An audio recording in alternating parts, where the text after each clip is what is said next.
నాడు మరి గౌరవ పండుగ మరి అత్యుత్సాహంగా అతి భారీగా పాల్గొన్నటువంటి అమ్మవారి సారి కూడా అంగరంగ వైభవంగా నిర్వహించబడుతుంది. ఈ సందర్భంగా ప్రధానంగా మీరు చెప్పేది ఒకటే, మీరందరూ అన్ని పనులు చూసుకొని మరి శనివారం తీరిక చేసుకొని శనివారం సాయంత్రం అంటే కొంతమంది ఉదయం వస్తారు, శనివారం సాయంత్రం 4 గంటలకల్లా అనకాపల్లి చేరుకుంటే మరి తెల్లారులు కూడా ఉత్సవాన్ని చూసి అటు పోలీసు వారి సహకారంతో కానివ్వండి, మరి జీవీఎంసీ వారి సహకారంతో కానివ్వండి, ఫైర్ సిబ్బంది సహకారంతో కానివ్వండి, అలాగే ప్రజాప్రతినిధుల ఆశీర్వాదంతో కానివ్వండి జరిగే పండుగలో పాల్గొని చక్కగా ఉత్సవాన్ని తిలకించి మళ్ళా క్షేమంగా మీ ఇంటికి చేరుకోవాల్సిందిగా కోరుతున్నాం.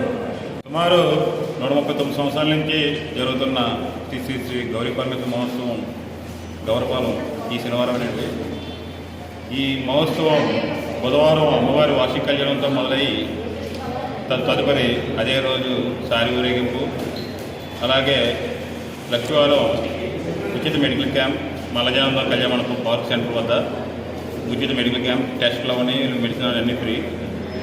తదుపరి మా శుక్రవారం వంతాల మనోహర్ నాయుడు గారి తీర్థం.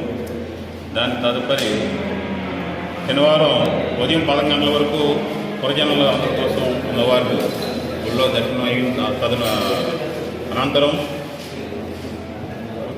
అమ్మవారిని రథయాత్రతో మొదలయ్యే ఈ ఏకరాత్రి మహోత్సవం ఆదివారం తెల్లవారు వరకు దిగ్విజయంగా వివిధ సంస్కృతి కార్యక్రమాలతో జరుగుతుందండి. సో మీరందరూ ఇచ్చేసి ఈ కార్యక్రమాన్ని